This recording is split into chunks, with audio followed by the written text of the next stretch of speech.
হে গাইছ, কি খবৰ আপোনালোকৰ? আজি যাব ওলাইছোঁ এটি ধুনীয়া ঠাই, প্ৰাকৃতিক সৌন্দৰ্যৰে ভৰপূৰ আৰু অসমৰ কিছুমান হিষ্ট্ৰী লুকাই আছে গাইছ। আৰু মোৰ লগত আছে মনিৰুল ভাই।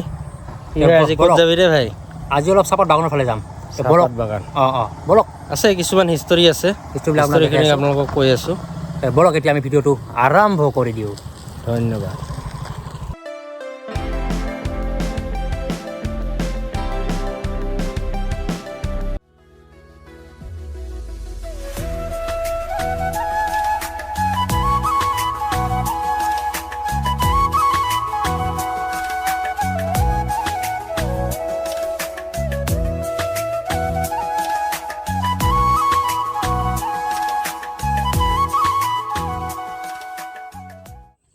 এই মনিল ভাই, ভাই কিমান দূৰ আৰু থাকাই নাযায়, যি গৰম বাপৰে বাপ। কিমান দূৰত যাই পাম? আৰে ভাই এতিয়া যাই পাম? ইমান শুনা তুমি চকুটো পিলিক মাৰিলে গৈ পাম, বেছি সময় নালাগে আৰু।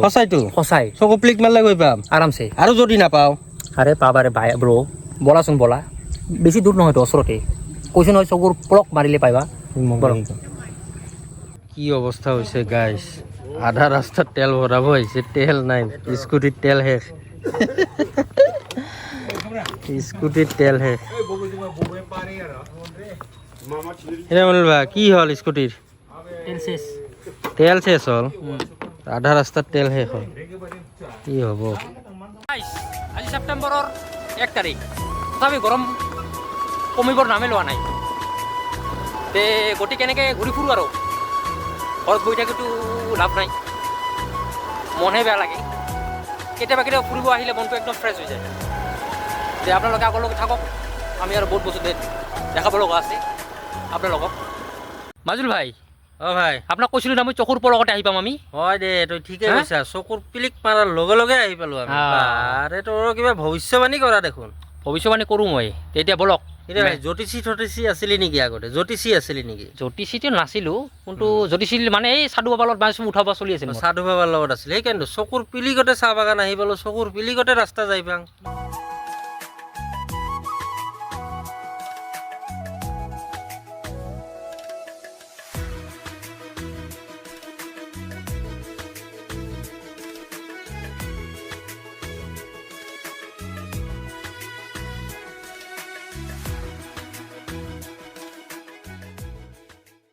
গাইছ, আপোনালোকে হয়তো চাহপাত বাগানত বহুত আহিছে, কিন্তু আহিলে আপোনালোকে এটা বস্তু ন'টিছ কৰিছিল নেকি কেতিয়াবা?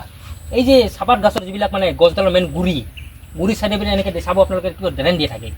এই ড্ৰেইনটো একচুৱেলি আপোনাৰ দিয়ে বৰষুণ আহিলে মাটিটো যাতে সেমেকা হৈ ধুই নাযায়, তাৰ কাৰণে এইবিলাক দিয়া হয়। আৰু বাকী ইয়াতে সাৰ চাৰ হাবি জাবি কিবা কিবি দিয়ে। মাজে সময়ে দেখোঁ কিবা গাড়ীৰে আনি ইয়াতে বস্তু দিয়ে, সঠিক গম নাপাওঁ দেই গাইছ, জানিলে আপোনালোক।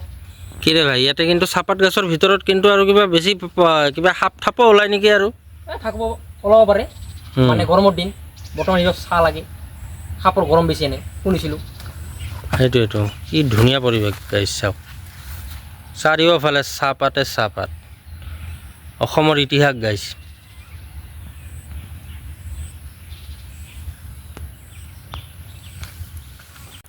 গাইছ, এটা বস্তু আজিলৈকে মই বুজি নাপালোঁ, এই গছবিলাকত যেনেকৈ মানে চাহপাত বাগানৰ গছবিলাকত এনেকৈ হালধীয়া কিবা টেপ মাৰা থাকে। গাইছ, টেপবিলাক কিয় এইটো আজিলৈকে ধৰিব নোৱাৰিলোঁ। আপোনালোকে যদি গম পায় কমেণ্ট কৰি জনাবচোন। গাইছ, আপোনালোকে চাওক, বিশাল ডাঙৰ এখন চাহপাতৰ বাগান, যিটো বাগান গোৱালপাৰাৰ চহৰতে অৱস্থিত। আৰু এই চাহপাতৰ আপোনালোকৰ চাহপাতৰ এটা হিষ্ট্ৰী আছে। চাহপাত হ'ল অসমৰ সম্পদ।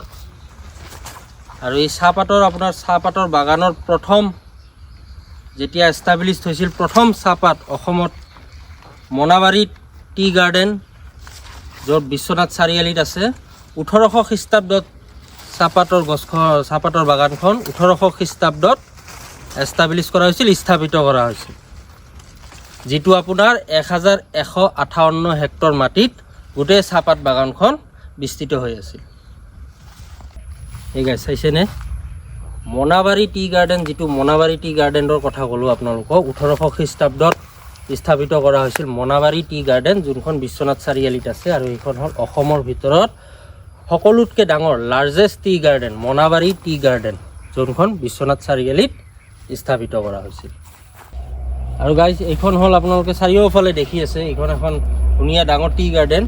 আৰু এই গাৰ্ডেনখন হ'ল আপোনালোকৰ গোৱালপাৰাত অৱস্থিত। আৰু এই গাৰ্ডেনখনৰ নাম হ'ল মৈজঙা টি গাৰ্ডেন। আৰু এই গাৰ্ডেনখন আপোনালোকৰ গোৱালপাৰাৰ ভিতৰত নহয় গাইজ, লোৱাৰ আছামৰ ভিতৰত এইখন এখন সকলোতকৈ ডাঙৰ টি গাৰ্ডেন। ওচৰতে আপোনাৰ ৰেলৱে লাইন আছে, ধুনীয়া প্ৰাকৃতিক দৃশ্যৰ মাজত প্ৰাকৃতিক সৌন্দৰ্য, চাৰিওফালে আপোনাৰ চাহপাত। আৰু এইখন গাৰ্ডেনৰ নাম হ'ল মৈজঙা টি গাৰ্ডেন। আৰু এই গাৰ্ডেনখন কেতিয়া এষ্টাব্লিছ হৈছিল গাইজ, ডেটটোতো নাই, তথাপিও আমি শুনা মতে, আমি আজু ককাহঁতে কোৱা মতে 2004 চনত এই গাৰ্ডেনখন আৰম্ভ কৰা হৈছিল। আপোনালোকে যদি নিশ্চয় ইয়াৰ সঠিক ডেটটো জানে, আপোনালোকে কমেণ্ট কৰি জনাব।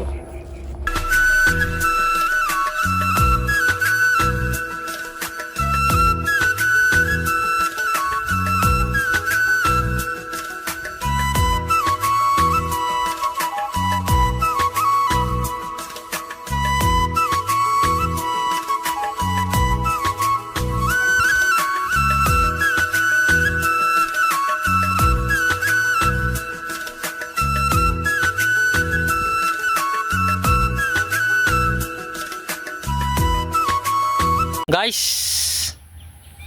এইটো আপোনালোকে চাব পাৰে জিৰণি কথা।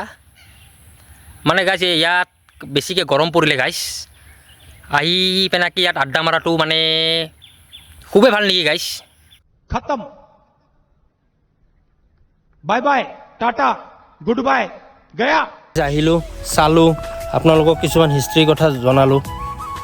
আপোনালোকে যদি জানে এই চাহপাত বাগিচাটোৰ বিষয়ে, মৈজঙা চাহ বাগিচা, ইয়াৰ বিষয়ে যদি জানে আপোনালোকে নিশ্চয় কমেণ্ট কৰি জনাব, কিয়নো আমি এষ্টাব্লিছ ডেটটো গম নাপাওঁ গাইজ। আমাক দেউতাহঁতে কৈ থকা মতে 2004 চনত স্থাপিত হৈছিল, কিন্তু ইয়াত ডেট একো নাই গাইজ। আপোনালোকে যদি জানে কমেণ্ট কৰি জনাব।